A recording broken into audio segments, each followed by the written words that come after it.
There are many secrets in the Gravesite Plains alone. For example, did you know that there's a man hidden in the woods here who drops the beast claws? What about these blue grave sites? They only appear at night.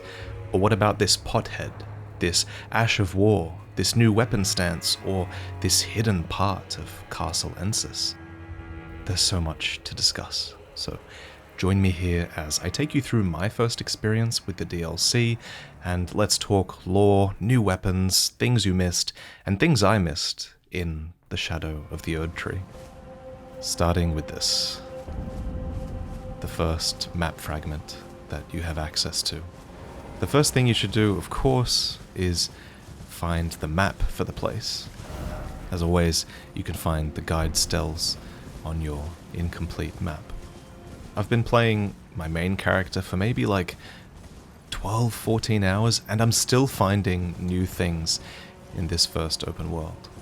But the first thing you're really going to want to look for, and the most important thing, are these revered spirit ashes and another item called Cinder-tier fragments. That revered spirit ash is found here, and I'll show you the location of a nearby Cinder-tier fragment as well. So just up ahead is a little scattering of graves, and these guys with sparkly pots always have special items. They're the new sort of crystal lizard in this game, where you're always going to want to kill them. Cinder-tier fragments increase your character's attack and defense in the Land of Shadow, and revered spirit ashes increase the power of your summoned spirits. Next to this site of grace is a ruin, and at the top of this ruin is a talisman called the Ailing Talisman. It increases your attack power after every critical hit, so if that sounds good to you or your build, you should definitely grab that one. And just up ahead there's a little cave as well.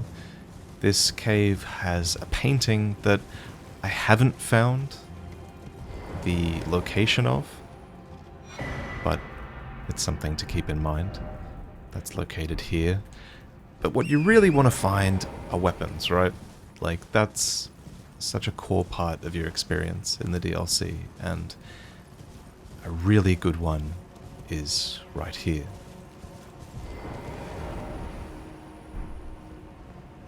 This is the backhand blade, or the backhand blades, plural, because it's a new reverse hand weapon. And there's two of them. It is special. This weapon is awesome because of this.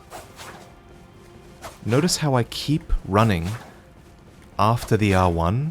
That's a new mechanic that they've added specific to this weapon, and the new classes of weapons have these. The Milady, for example, is a light greatsword that has R2s that chain into the R1s seamlessly, and no other weapons work this way, and the backhand blade has this special thing going for it as well. In the distance, we can see what's called a furnace golem. Let me show you how to kill it. So, these things take like no damage. It's a battle of attrition that basically comes down to you understanding how to avoid that attack. The stomp releases a wave of fire that just needs to be jumped over, so always watch the legs, always stay on torrent, and get in as many attacks as you can, and eventually you'll bring it down. I just broke its guard once. Do that 3 times, and it will fall. If you ever see it doing this attack, get away as far as possible, and jump as well.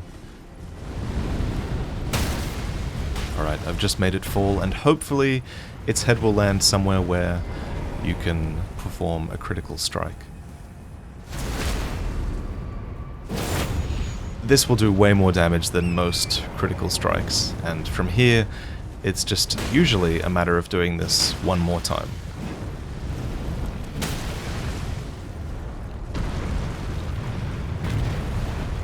This furnace golem drops what might be my favorite item in the DLC so far.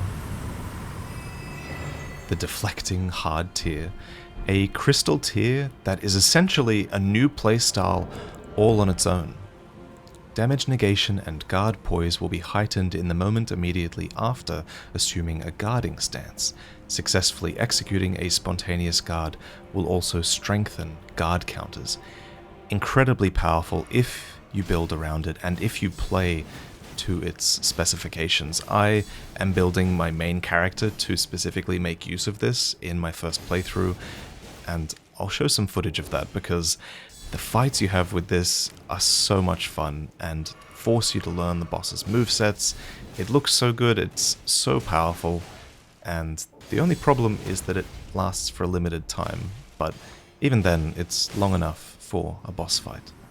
You'll notice also, when I opened my inventory, I skipped straight to the deflecting hard tier, and that's because of a new feature in your display tab where you can mark new items. This, plus the ability to show your recent items tab, is incredible. Toggle this on, because you don't want to search through your entire inventory every single time you find a new item. We also received the Furnace Visage, which tells us about the Furnace Golem's actual name, and says that it's a stone mask surrounded by curled horns, depicting the fell god of fire that haunts the sagas of the Hornsent. Next, I'm gonna head to this Three Paths cross. It's a crossroads between Belurat on the left, Castle Ensis on the right, and some more dungeons and open world ahead of us. Here, we find another Skardu tree fragment, as well as a Cross of Mikola. These don't have a gameplay purpose except to progress the story, basically, because around them there's always NPCs. This is Freya, and this NPC, if you talk to him, gives you a map of nearby crosses. Next, let me show you an Ash of War that I found. It's going to be great for this weapon. Basically, hug this cliff face on the left, and you'll find Savage Lion's Claw located here. I've gone and equipped it. Let me show you what it looks like. This Ash of War is very similar to one that was previously in Elden Ring, except the difference is you can spam it. You can use it twice in quick succession. That's very powerful on any heavy weapon. So we're continuing northwest, and there's something here that I want to point out, and it'll become relevant later. Here, I just want you to take in this view. You should remember this view for later. Next, Belurat Jail. Located just nearby, a little bit further west, is this dungeon that leads underneath Belurat Tower Settlement. In this place, we find terrified prisoners who are subsisting on frozen maggots. The maggots develop in great jar innards and are an invaluable source of sustenance to the prisoners. These frozen maggots are also fantastic if you want to craft a new frozen pot item. The spirit says, "Oh please, not the jar, anything but that. I promise I won't ever do it again. I swear, a living saint I'll surely be. Please, you must forgive me, please." So, these prisoners have obviously committed some crime, though whether they deserve to be stuffed inside a great jar is up for debate. Because being stuffed inside a great jar is more horrific than it sounds. Some nearby innard meat also tells us that what's inside the jars is what becomes of the condemned, who get sliced up and stuffed into jars to become saints instead. When you're making your way down these jars, be careful, because there's one jump where you want to turn around and go backwards. Just walk straight off and then jump over here.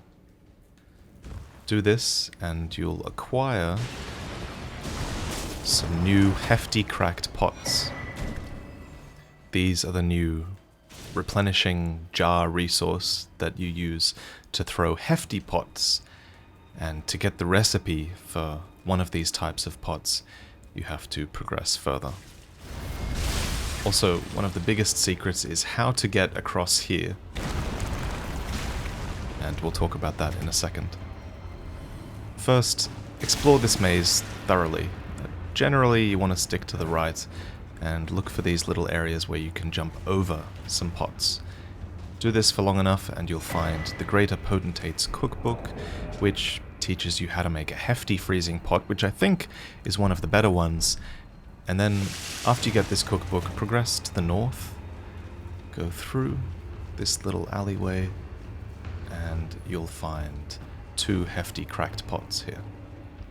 But the real secret in this dungeon is just after this jump here. And it's not straight ahead, which is the boss.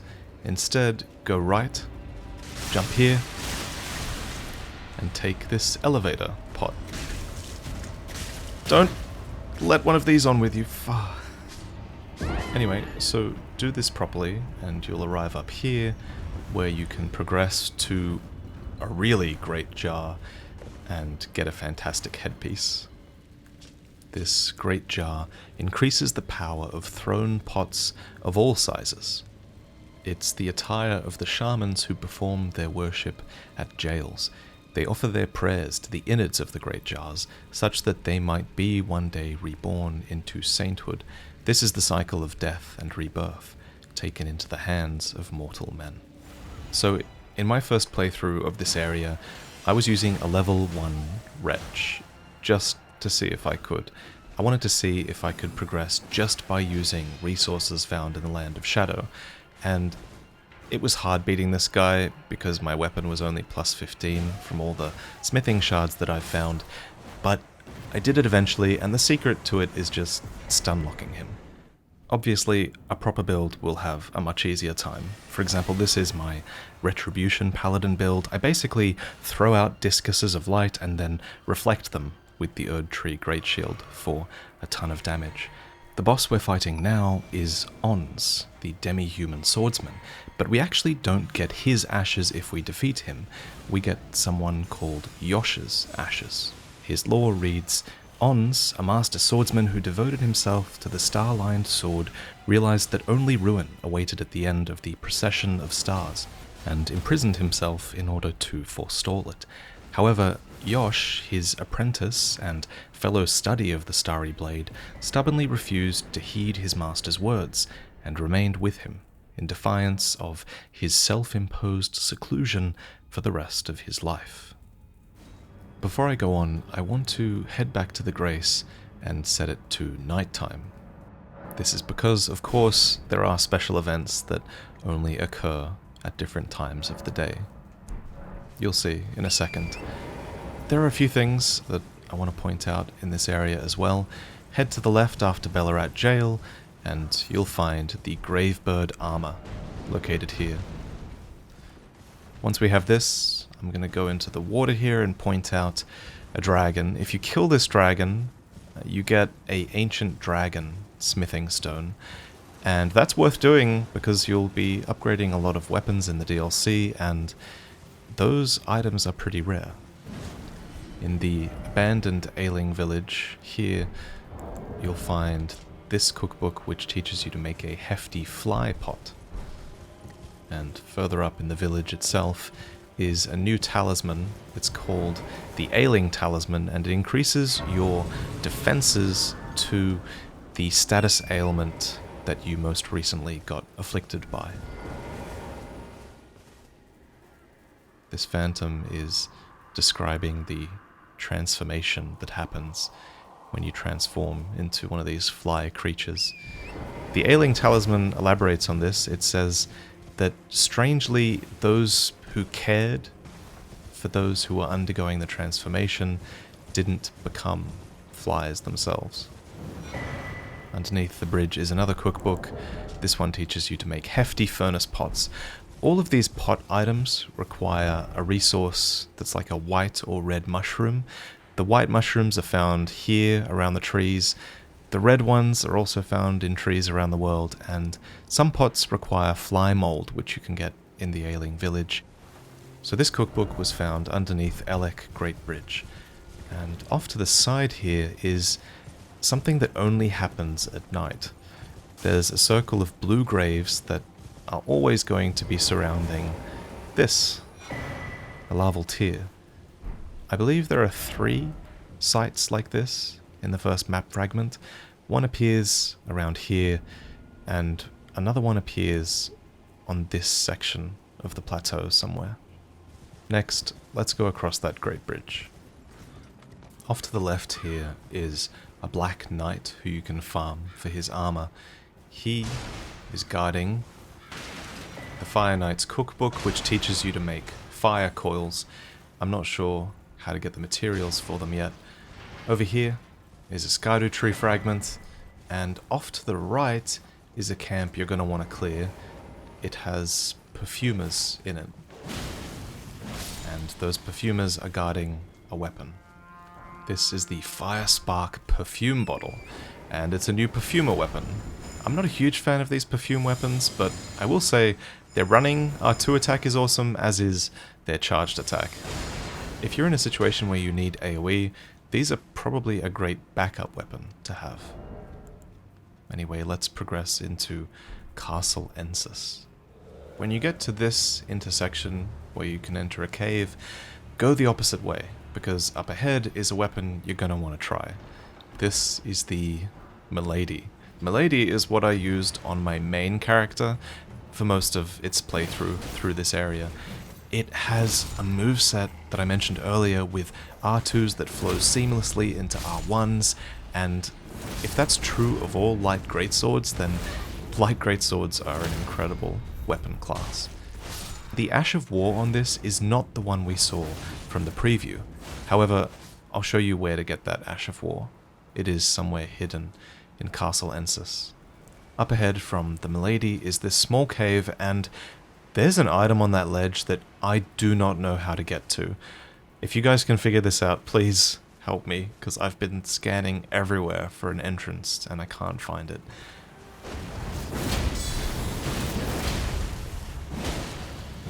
Also, Lion's Claw, so good.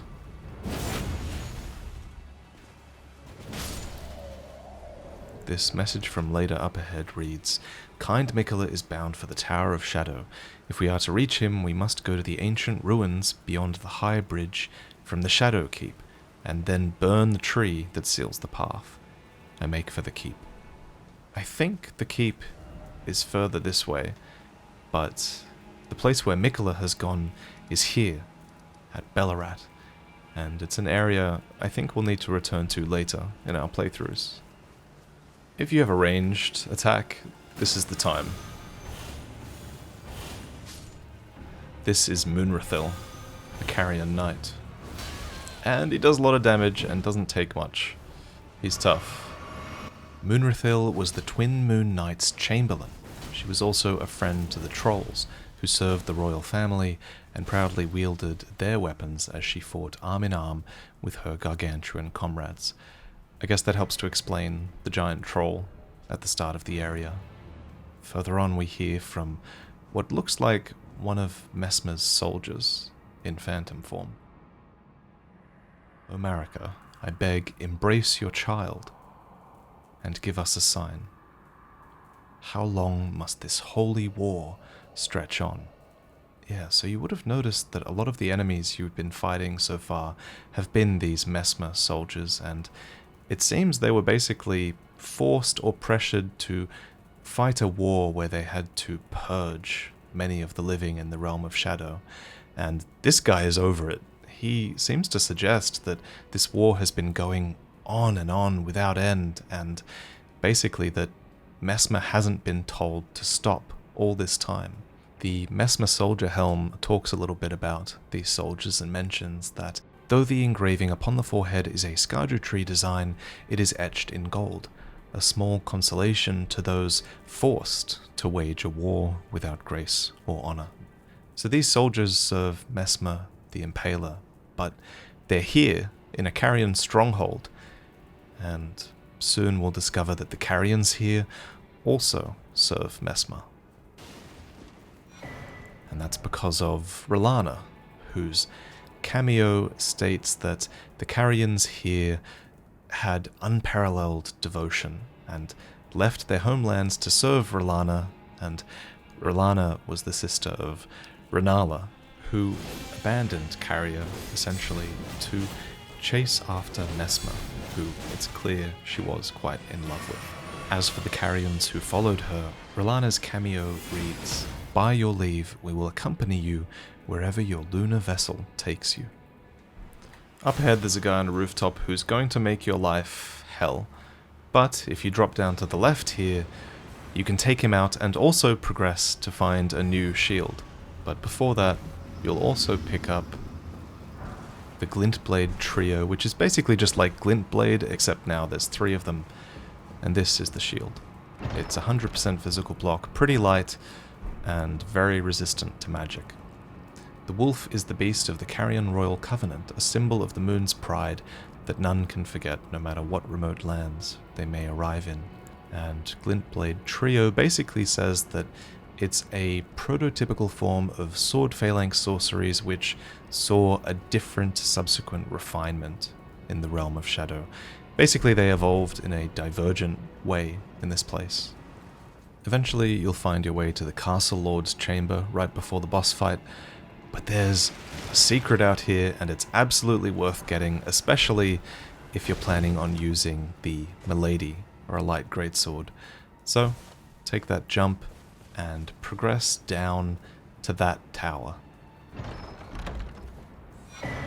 At the top is Wing Stance, which will pair extremely well with R'hllana's cameo, which increases the damage of stance-based attacks, and it'll pair really well with the Milady as well. Just look at some of these attacks you can do.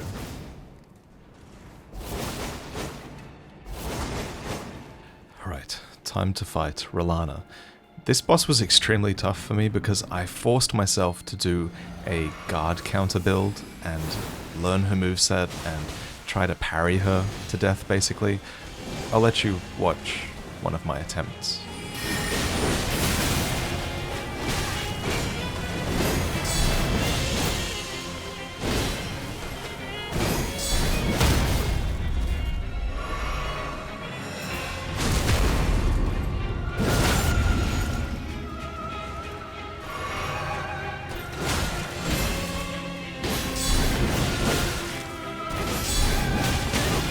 It's worth taking a lot of those trades, but man, you take damage.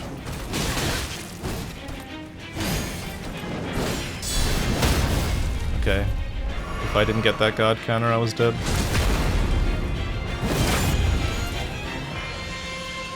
One more than summon. Man, I missed the last one.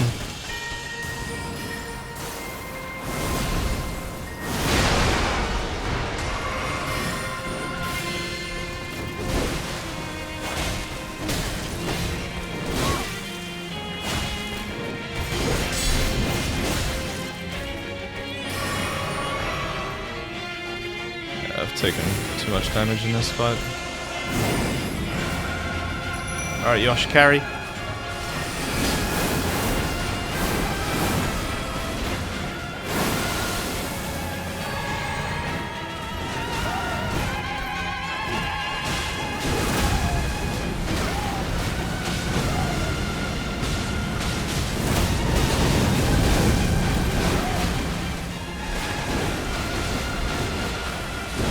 You do not stop attacking, do you?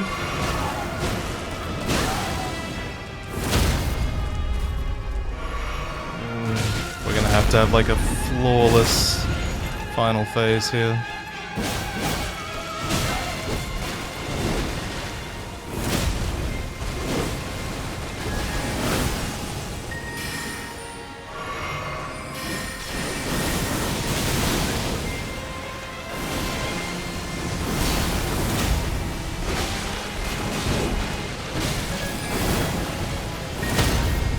Okay. There's no way, right? There's no... Wait! The blessing! I'm using it!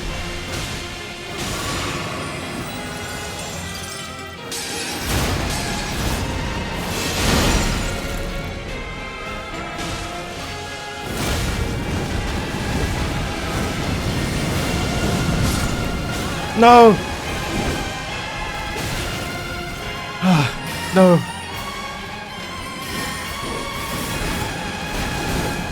Risky! All in! No! That's so bad! Oh man, that fight would have been sick if I finished it there. No, that was so close. Oh no. I used the blessing. That's the one that like full heals you, but only one exists in the world, so goodbye, that item.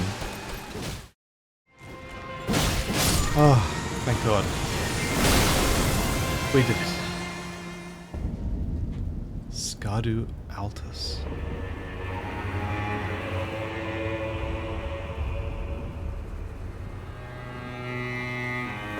Okay, did you hear that music kick in? Goddamn. Before I go on, please give me a minute to talk about this video's sponsor, LG, and the monitors of theirs that I've been using. So this is their new 32-inch display, and what's cool about it is that it has two different modes, and with the touch of a button below the monitor, you can switch from 4K 240Hz to 1080p 480Hz. That's kind of insane.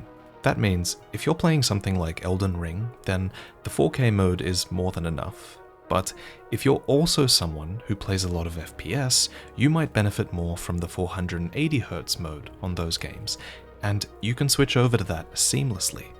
This monitor is going to be the perfect 2-in-1 for a lot of people. They also sent me their new curved monitor, which in my opinion is just fantastic for creatives. Video editing and productivity work becomes so much more enjoyable with all of this screen real estate. I love it. To find out more, check the links in the description. Thank you, LG, and back to the video. Now, I'm not going to progress in this direction because I get the sense that this is the way forward in the game. So I'm not quite ready for that yet. What I'm going to do instead is go to the west here and then loop back to Castle Ensis. If you approach Castle Ensis in this direction, you can find some new items. Perhaps the best item is this, the Carrion Sorcery Sword. Something people have wanted for so long. It's a weapon that also functions as a catalyst, meaning you can cast spells with the R2 of the sword. And it also functions as a sword with R1s and a weapon art. In terms of casting spells, you'll do more damage with a catalyst, almost certainly, but the utility this offers is fantastic. In terms of lore, this was formerly used by the Carrion Knights of old before the full refinement of their sorcerous combat techniques. Now, this Carrion Sorcery Sword can only be found if you drop down onto that piece of architecture ahead of me, around here. However, there's another compound further west, over there, that you can get to if you take an even longer way around. Find the Scadu Altus west side of Grace, and look for this little drop here. This is the Fog Rift Fort, and it has a number of good items you'll want. To clear out this place, I've basically respec'd my character, so I can use Renala's Twin Blade.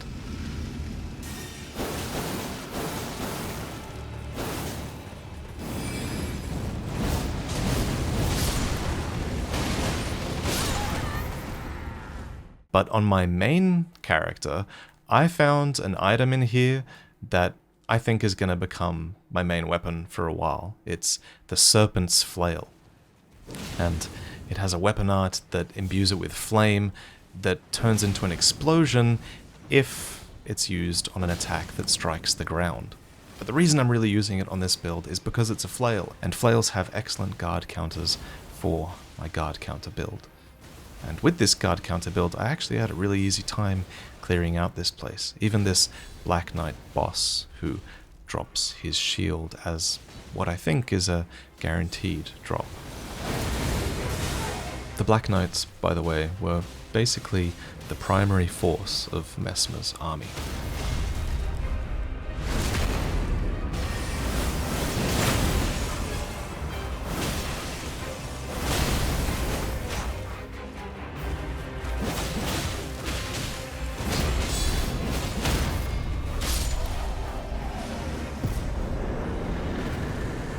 And that's pretty much it for the rest of this stronghold. The last thing I want to mention is that there's a new arrow sting talisman, which, added together with the old arrow talisman, might help to make bows viable, but I'm not sure just yet. Anyway, back to my paladin build. I'm gonna head southeast from the castle front side of Grace to a section of the map that has some fantastic dungeons. And along the way on the road you can pick up a swift spear. It's a pretty simple spear weapon, not much to say about that. And off to the left is the path to Tholier, and a cross and a Scardu tree fragment. Here's where it is on the map. Oh, hello there. Are you the Tarnished? Lady Leda spoke of you. Another Tarnished, guided here by Mikola the Kind. My name is Tiolier. I too am Tarnished, and here on kindly Mikola's account. So, well, here's to new beginnings, I suppose. I'm sorry. Well, I'm not much good at anything is all. I'm as weak as a kitten and thick as two planks. I've always been this way, since the very day I was born. I'm afraid the only thing I'm proficient in is poison. Sorry. So he does sell a lot of poison materials that are used for poison jar items particularly. I think it's this one. And he also sells the deadly poison perfume bottle, which I assume inflicts the deadly version of poison, which is better than regular poison. And I imagine this is a pretty good backup weapon as well for long fights. We'll come back to Tholier a little bit later. For now, I'm going to head over here. And on the way, we find these worm guys. This is what happens if you hit them. Don't make me do this again. But yeah, I still haven't found any lore on them. I've killed them for like a good 20 minutes, but nothing except grave lovewood. And we can hear some screaming in the background, by the way.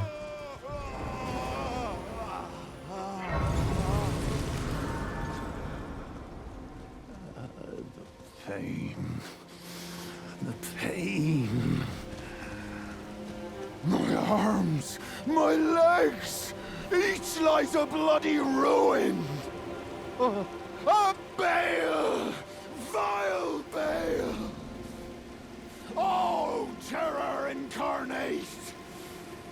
There is life in me yet. I will soon feast upon your heart.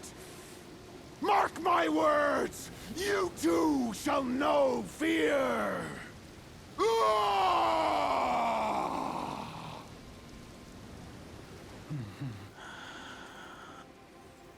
So, this guy is named Egon, and I think he gets some more dialogue if you reset. Please, no more. I am sorry. I repent. Oh, come no closer. Oh, horror. Savage me no further. I believe he's talking about an enemy that invades here, a little bit further up. You can tell, because we've been dismounted, that we're about to get invaded. I remember I had a really cool fight on my other character against this guy with lots of cool parries. But what I really want to talk about is what he looks like. This ancient dragon man is really an ancient dragon man. He's completely changed form. And if you know about Dragon Communion in Elden Ring, it's about transforming into a dragon. And we never got to see what that looked like other than the magma worms, but now it seems it's possible to successfully transform into a dragon, and that dragon form looks awesome.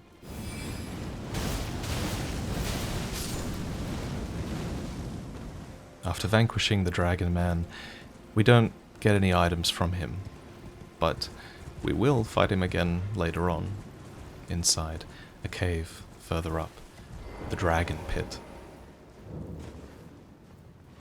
Before you fight him, you can fight a magma worm if you want to. It drops an ancient dragon smithing stone, as well as a dragon heart. But the real secret to be found in this place is after a small leap of faith.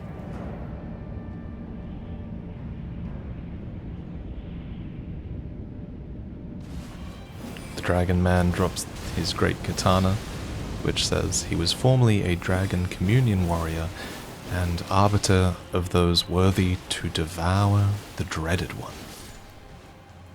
The dragon lore we're seeing is fascinating, and this next area totally blew my mind when I explored just a tiny bit of it on my main character.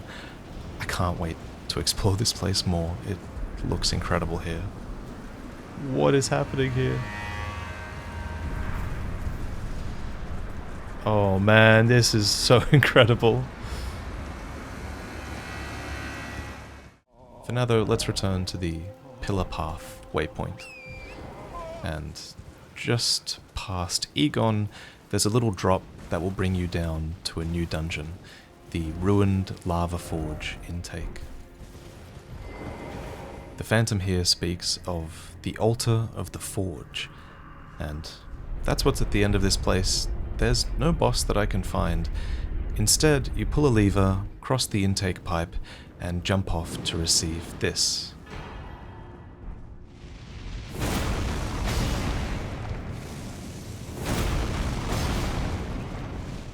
In this dungeon, you can also find the Greater Potentate's Cookbook 13, which teaches you how to make hefty volcano pots, and the Smith Script Dagger, a throwable dagger which has pretty short range, unfortunately, with most of its throwing attacks. However, the Ash of War is quite good, and I would say this is a great secondary weapon. The dagger is a Smith Script weapon. I believe all the Smith Script weapons are defined by the ability to appear back in your hand after you throw them, and maybe these golems are the smiths that made them, although I'm not sure on that yet. Up the way from the Pillar Path waypoint, you can loot the Gravebird bracelets, which is the second part of the Gravebird set, and further up is the Suppressing Pillar. There's a chest here with an ancient dragon smithing stone, but the more interesting thing is the lore that says that this is the very center of the lands between.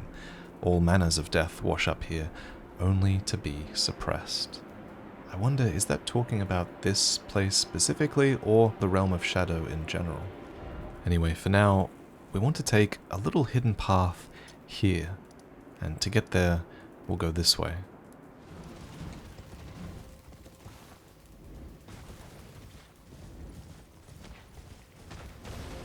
You know it, you love it, it's a poison swamp, but it's not too bad as far as poison swamps go. You can go left here and make your way to this ravine. However, we want to go a little bit further east for a moment, just off the map fragment, so I can tease a few things. This is the Elder's Hovel, located to the east, and this phantom talks about Baal, who is the dragon that Igon, the wounded guy we met earlier, it's the dragon that he was cursing. O Baal, tyrant Drake, do your wounds yet ache? Is your fury still yet to crest its zenith? Hurry, hurry, and lay it all to waste. Lay waste to the proud, the conceited, every last one of that arrogant lot. It's no coincidence the way he's looking towards this jagged peak, which we found earlier. It's located across the way here. This Talisman of Dread has some lore as well. Baal was the foul dragon's name, a terrible harbinger of destruction whose challenge to the ancient dragon lord ended in grievous mutual injury. Grievous mutual injury, so the Dragon Lord, who is Placidusax, of course, was injured as well as Baal. And this explains why Placidusax has all those injuries, I'd bet. He was attacked by Baal in a challenge.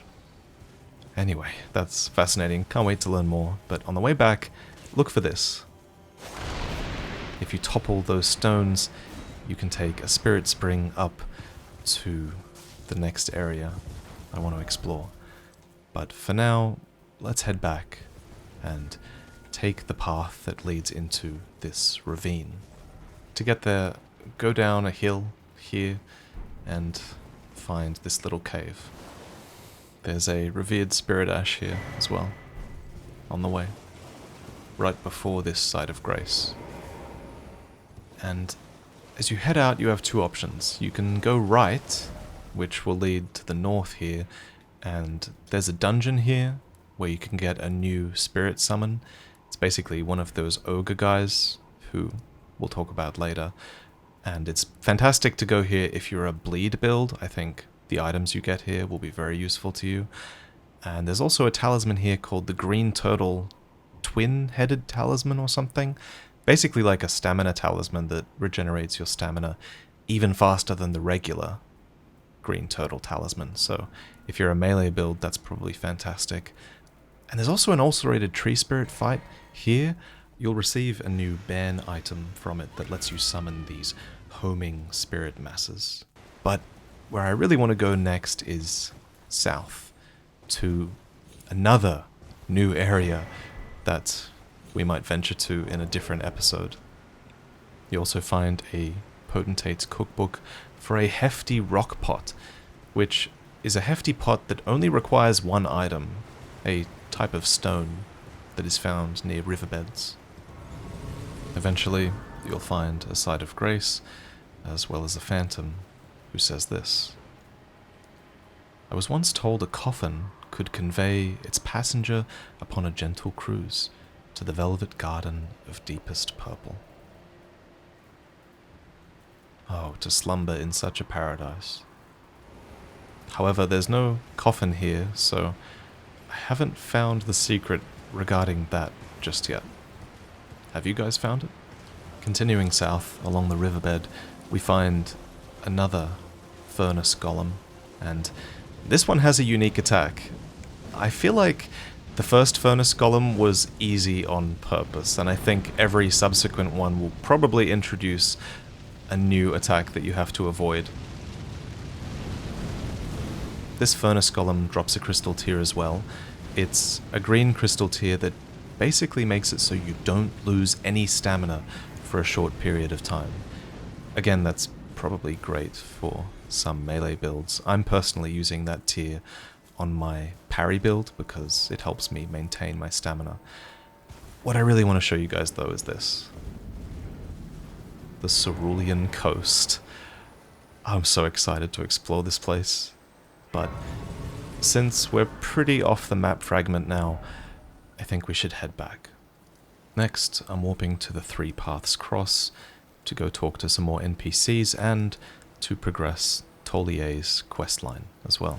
You must be the Tarnished. I am Ansbach, formerly in service to Lord Moog, but now, like you, another soul guided by kindly Mikola. I'm hardly the steady hand I once was.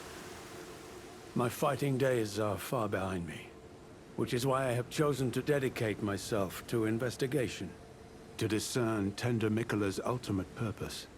I'd rather not volunteer service to a new master unless I know that I can be of use. And this is more. Many things we have found. And he's found something for Tiolier. Oh, I know. Give this to Tiolier. He asked me to find it. I finally found it. Black syrup. So we'll give that to Tolier in a second. If we rest at the Grace, we get a bit more dialogue from Ansbach about the man in verdigris armor, who is more. Righteous... Oh, you must mean Samor. Samor is a kind and stalwart ally. He provisions our little outfit. Samor traffics with the Forager brood, his brethren, who collect supplies from all corners of the land. No doubt they find inspiration in his many virtues. These are not your foes, Tarnished. Should you spot any Forager brood, be sure to mind your manners. We'll actually find one of the forager brood soon. It's further up here, but for now let's return to Tolier and give him his black syrup.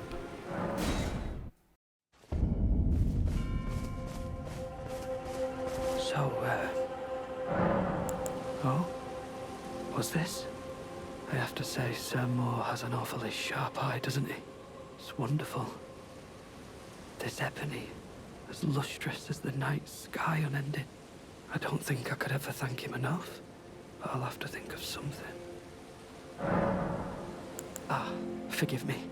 You two deserve your share of the reward. I'll mix up something special. If you find yourself weary of the weight of this life, then just give me the word. Sleep is a balm. An eternal sleep is an elixir. I'm weary of life. Is that so? Then take this. This concoction can coax even the oldest of dragons to sleep. For you, it will grant the sweetest slumber for all eternity. For all eternity, or at least as long as it takes you to respawn at a site of grace.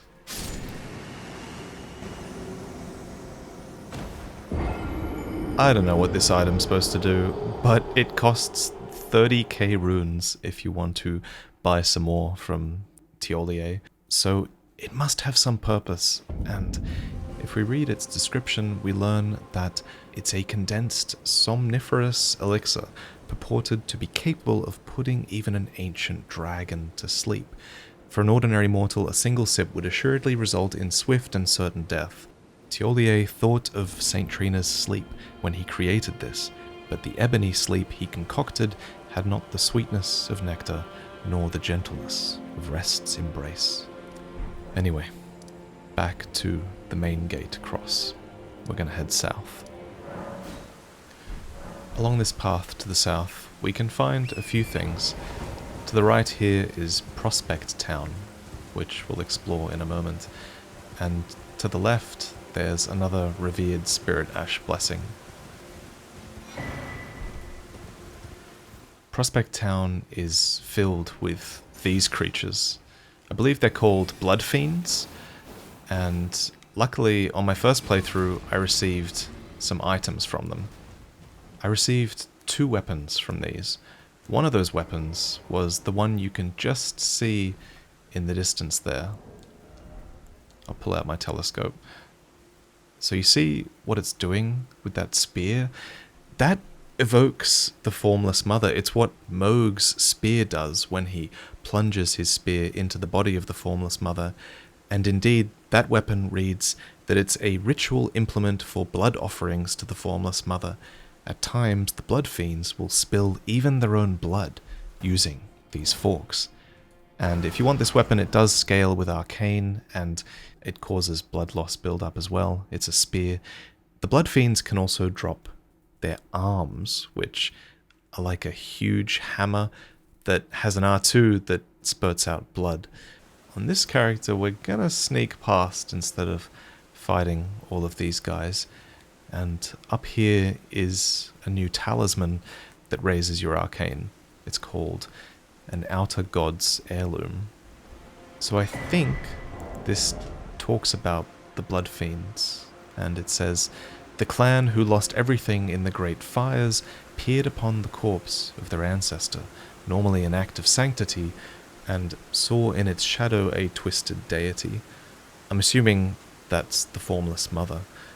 The clan had suffered such torment that the horrible thing was taken as an object of worship, and indeed, this clan are worshipping the Formless Mother now. Anyway, moving on. If you go a bit further west, you'll find another Skardu tree fragment hidden in this guy's pot. Progressing to the east now, we can find this. It's not an enemy. It's one of Moore's forager brood. It gives you a cookbook that makes a fire resistance item, I believe. And the cookbook reads that it was shared out of kindness towards Moore. and his kin. Remember, around here, there's another larval tier. If you come here at night, just look for the graves that glow blue. And speaking of the graves, I also found a spirit grave stone item nearby. It says that here, in places where the dead have been brought since antiquity, the oldest gravestones turn into spirits and then fade away. You can also find Cookbook 5 for the hefty lightning pot, and further up here is another painting. It's on this little precipice here. We know where this location for the painting is. A friend of mine, Jeremy Ray, a journalist I'm working on a review for The Shadow of the Erd Tree with, he discovered that the location to find this bridge is here, I think. Basically, this is the bridge, and this is where the artist is. The item you get is a red shield that gives you some more fire resistance. And another thing, just look at this view for a second. I'm pretty sure that down there is the Cerulean coast that we just started to explore previously, and it looks like it opens up into a huge area. Insane. For now, we're going to drop down to the right there. But to get there, we have to loop around, not that way, but down here.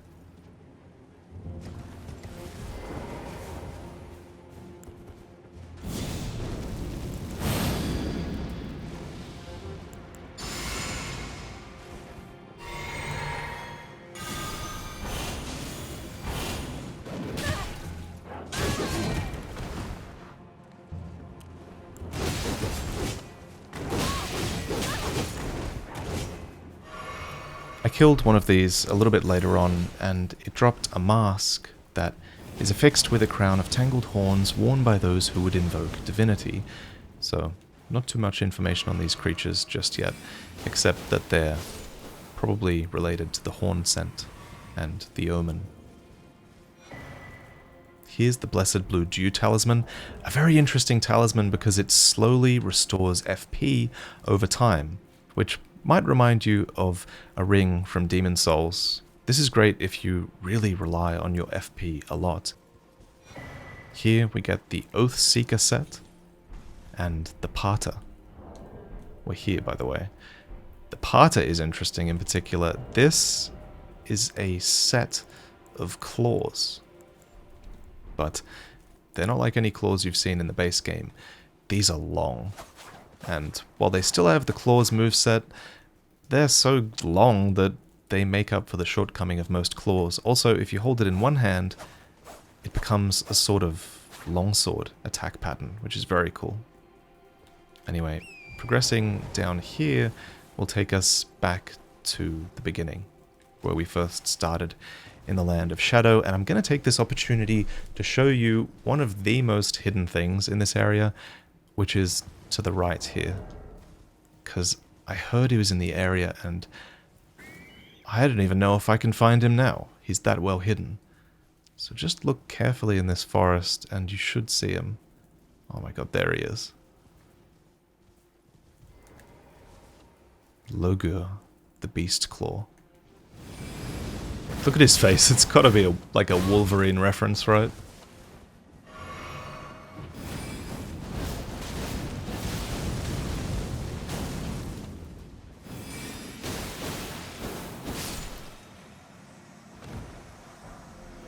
He drops the Beast Claw, a new class of weapon that has just a crazy moveset. It puts regular claws to shame, honestly. Just look at this.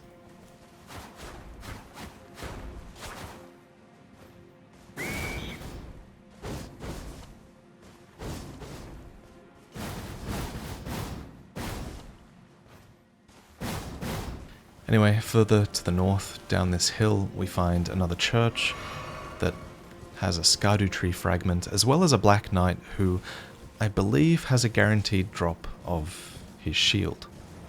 And even further north is a little cave that holds a very interesting item, Marika's Blessing. So I heard about this item description secondhand from my preview session, and I got the description slightly wrong. It says it was created by Marika for Messmer's sake. She never made a second. And it just goes to show just how much she blessed Messmer, although this blessing was abandoned in a random cave in the end.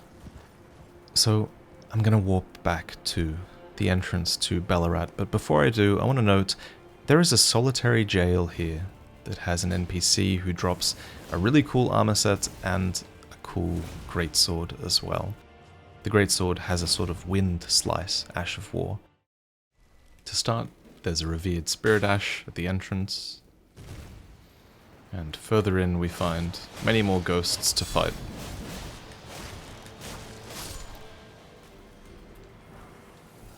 As you come up these stairs at the start, there's a well to the right, which we'll be able to explore later when we get a key. But for now, we're going to progress up here to a small private altar. From the small private altar, there's two paths. To the left, there's a locked door that leads to an old woman, so let's get the key for that. Basically, progress until you get to this ladder. The key to get to the old woman is right here, but there's another key just across that gap.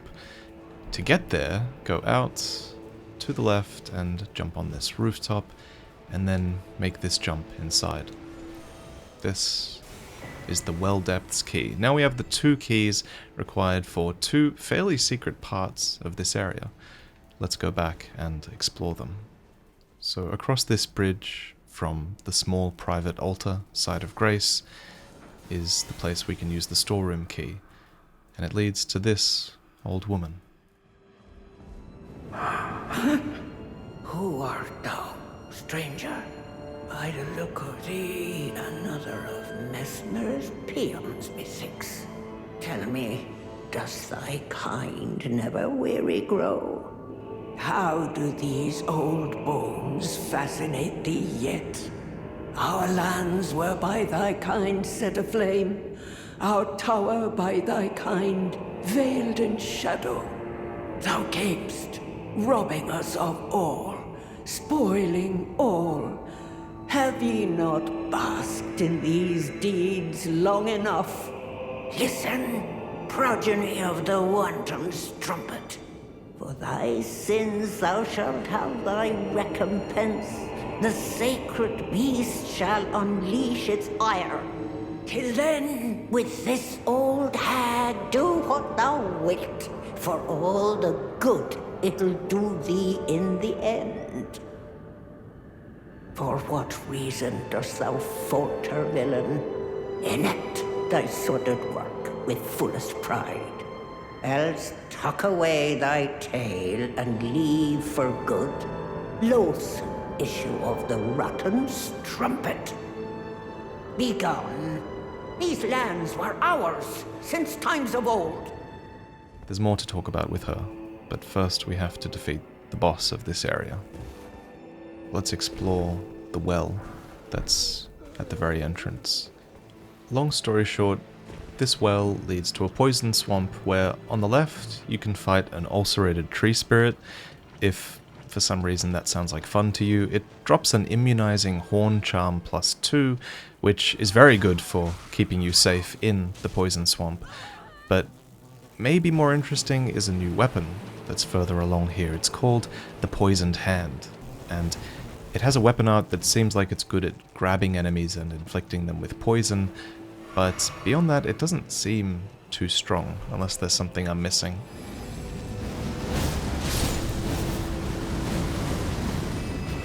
If you defeat the Horned Warrior down here, there's a much more interesting weapon, and that's the Horned Warrior's Sword.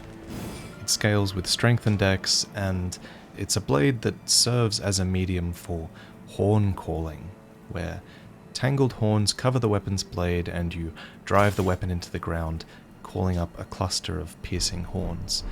It's a curved sword that you can wield in both hands. Quickly, this is its moveset, and this is its weapon art. It's cool because it appears on whatever enemy you're targeting, so very good in these situations. But that's it for this area. Go up this ladder and unlock the shortcut back to the beginning. from the small private altar site of grace, turn right after the staircase and you'll find one of Messmer's soldiers. So this guy was involved in the war against the Hornsent, and he was involved in the purge of all their people. And we know that this was a horrific war. This area is literally filled with little graves that seem to be erected to commemorate them. But even with all that, I feel like this guy's biggest crime is actually his haircut. It's a bowl cut. It looks like ridiculous. I mean, look at it. My words, graceless heathen, thou shalt not evade the flame of Messmer. He drops the Crusade insignia, which reads, "The warriors who fought in the Crusade set aside both honor and mercy to wantonly impale and scorch those deemed impure. Those who felt invigorated by each cry of death were the same men who were certain of the sanctity of the campaign." Shriek of sorrow. This is an ash of war that increases your attack power when you're about to die. When you get to this section with the gravebirds, turn around and down that way is a chamber filled with scorpions, and that's where you can find the bone bow.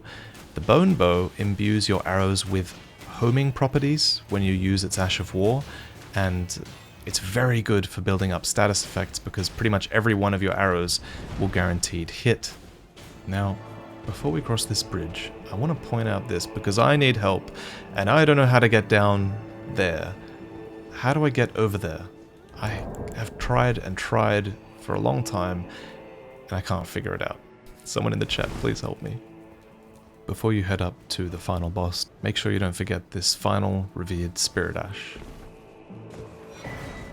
And then you're there, at the Divine Beast Dancing Lion.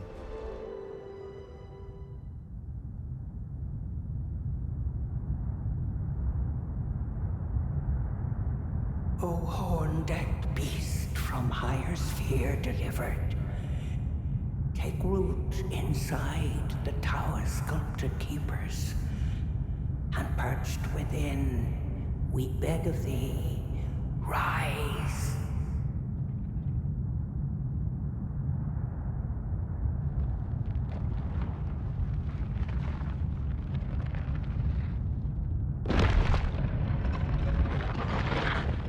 Dance and kavod, cleanse all and hold. Cruelty, woe, and those who plague the tower. Cleanse away this strumpet's vile agony.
just up this way is a tower that's wreathed in shadowy thorns. And like in the base game, these thorns prevent you from progressing any further. We've learned from these letters that this is the way that Mikola went. He was seeking something called the Gate of Divinity, and I assume maybe after we defeat Mesmer that we have to return here. Don't forget to pick up the revered Spirit Ash on the way. Let's finish on what this phantom has to say. O tower of ours hidden in shadow, O lofty spiral piercing the heavens, lead him safely unto greater godhood, and in divinity grant our salvation. Oh, such a joy to smell the scent again. Does a sculpted keeper stand before me? Oh, as I felt the sacred beast's essence fade, a great anxiety welled up within. Forgive this old woman her foolish fears. 'Tis such relief I cannot express. After an eternity of the mind, our voices have at last reached the heavens, as evinced by thy gracious arrival. Oh. I implore, vessel of the sacred beast, have my son accompany thee to war, and dance thy dance of beauteous color. Take vengeance upon Mesmer and his lot. They who betrayed us, aye, they who burned us, let them face in thy wrath their just deserts. My song will I sing in service to thee.